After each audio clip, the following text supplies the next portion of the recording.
के गरिरहनु भयो तपाईँले? के आसन भन्छ क्या? हगासन हो। खास तपाईँले आछि गर्दा बस्नुपर्ने पोजिसन त यो हो नि त, नेचुरल पोजिसन के।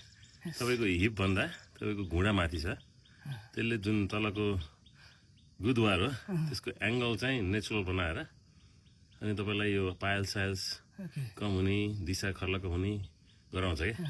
अनि यो पोजिसनमा धेरै बस्नु सकिन्न फोन चलाएर, होइन? मान्छेहरूको पायल्स किन भएको थाहा? कमरमा बस्ने, फोन चलाउने 1 घन्टा बस्ने, 10 मिनटभन्दा माथि बस्नुहुन्न। त्यो भएर तपाईँले बस्नुपर्ने आसन यो हो। तर टोयलेट हुँदैन भनेपछि के गर्न सकिन्छ भने तपाईँको खुट्टा छ नि, कमरमा बस्दा है खुट्टा मुनि एउटा फिर्के राख्ने, तपाईँको कमरभन्दा तपाईँको घुँडा माथि होस्, फिर्के राखेर पछि। मलाई त्यसो नहुन्छ होइन फेरि तपाईँलाई होइन, अरू मान्छेलाई भने तपाईँ त अब एक्सर्साइजले गर्दा सबै ठिक छ। तपाईँ फोन लिएर पनि जानुहुन्न नि त, होइन? त्यो पछि राम्रो भयो नि।